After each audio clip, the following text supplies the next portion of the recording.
I'm Dr. Richard Leo. I want to thank those at Psych Law for inviting me to speak as part of their continuing education program for criminal law specialists. I'm an associate professor of criminology and psychology at the University of California, Irvine. I obtained my PhD doctorate degree from the University of California, Berkeley. My doctoral thesis was a study of the techniques used by American police agencies in the interrogation of suspects. In brief, I was allowed to attend 122 police interrogations at the Oakland Police Department in Northern California and witnessed another 60 interrogations by videotape in 2 other Bay Area police departments. I also attended 5 introductory and advanced interrogation training courses, including an advanced interrogation training course at the Federal Law Enforcement Training Center in Brunswick, Georgia, where all federal police, with the exception of the FBI, are trained. I also attended the introductory and advanced interrogation training courses from the Chicago-based training firm Reed & Associate. I've published numerous articles, book chapters, and books on police interrogation and confession. It was because of one of those articles that I was invited to attend the Federal Law Enforcement Training Center.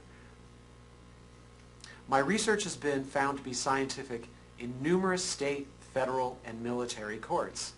As of October 2004, I've testified more than 100 times in 18 different states. On each occasion, I've been required to establish the scientific foundation for my research. On 2 occasions, I've testified for the California State Attorney General's office for a case in which the defense was alleging that their client was innocent because 3 juveniles had confessed to the same crime. My role in that case was to explain to the jury how police interrogation works and how it can lead to false confession from factually innocent individuals. I've given dozens of lectures on police interrogation and confession to numerous professional organizations over the years, including to judges, prosecutors, police, psychologists, and criminal defense attorneys. I've taught interrogation training courses to police investigators in Florida, Louisiana, and Texas. The Reed method is the primary method of interrogation in the United States. It was created by an individual named John Reed in the 1940s who co-wrote a textbook entitled Criminal Interrogation and Confessions, a textbook which has become the Bible of all police interrogation training in America. It is now in its 4th edition. The Chicago-based training firm Reed & Associates goes around the country putting on seminars to teach police officers and detectives the Reed method of interrogation.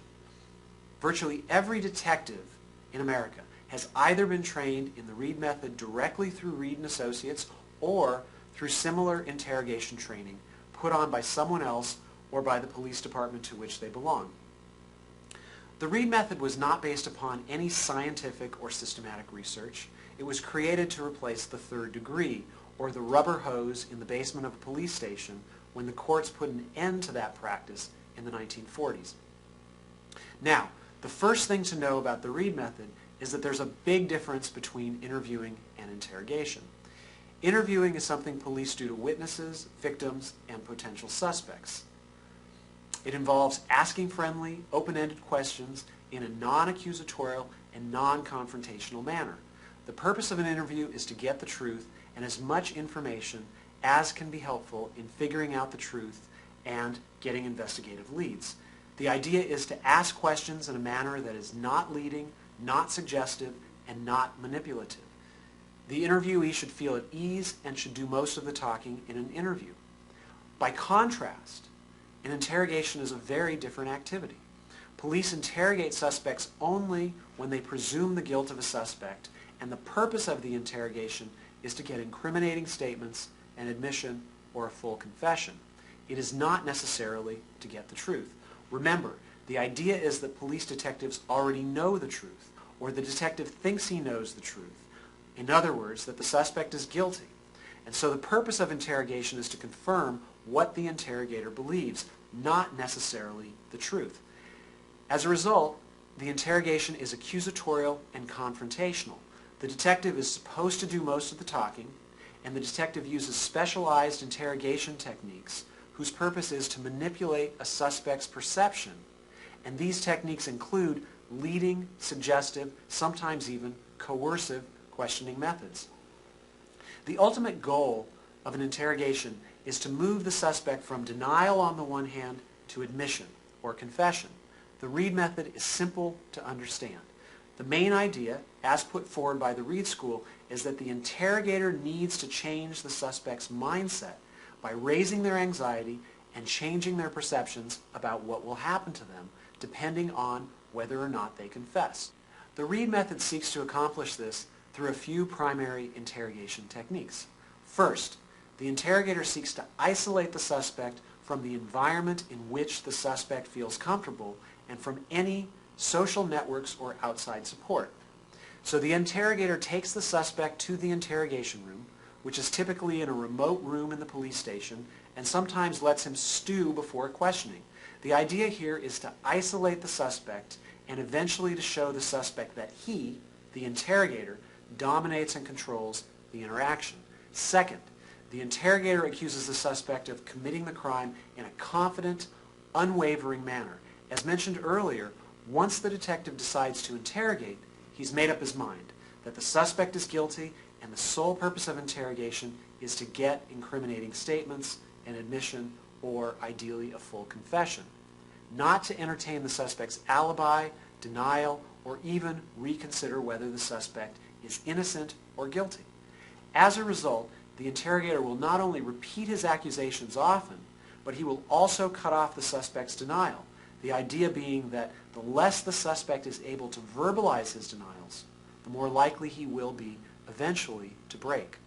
Third, the interrogator will attack the suspect's alibis or denials as either illogical, impossible, inconsistent, or simply contradicted by case facts, even if it is not, and the interrogator will confront the suspect with real or fabricated evidence, a technique that is known as quote-unquote the evidence ploy.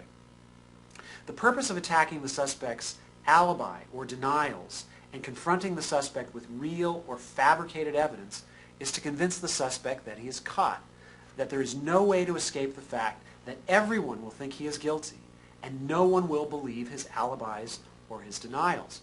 In short, it is to convince the suspect that he has no choice but to cooperate with the interrogator.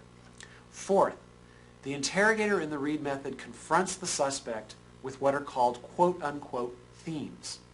A theme is a psychological excuse or justification for why someone would have committed an act. So, for example, in a murder case, the interrogator may suggest the theme of an accident or perhaps self-defense, that the suspect committed the crime accidentally. It was a mistake, not intentional, or in self-defense, to make the suspect feel that he is less blameworthy or less culpable for the underlying act, the death of the victim, and therefore trying to make it easier for the suspect to admit to the killing. The technique of using a theme culminates in the use of a good theme and a bad theme, which in some ways is like the technique good cop, bad cop. The idea is to contrast the good theme, for example, killing in self-defense or as an accident or mistake, with the bad theme, for example, being a first-degree, premeditated, cold-blooded murder. The idea here is to give the suspect the sense that there are only two choices in terms of how the crime will be defined and what the consequences will be to the suspect, a good choice, a bad choice, and that it is in his best interest, obviously, to take the good choice. Sometimes the good theme and bad theme even imply that if you accept the good theme, you might have no culpability or minimal culpability. For example, the officer may state that all he needs to know is whether the defendant raped the woman or was it consensual sex. The officer will want to know if you molested the child intentionally, or were you so drunk, for example, that you weren't aware of what you were doing and it was completely unintentional. The officer keeps repeating that if you choose the good theme, we can understand. Everybody makes those kinds of mistakes. Accidents happen. The officer never offers the choice that the alleged event did not occur. He keeps portraying the good theme as being in the suspect's best interest. The Reed method of interrogation can lead individuals who are completely innocent to sometimes either come to doubt themselves and their memory, and or to make false statements, false admissions, or false confessions. When an innocent individual comes to doubt their memory, or make a false confession, it is of course highly counterintuitive.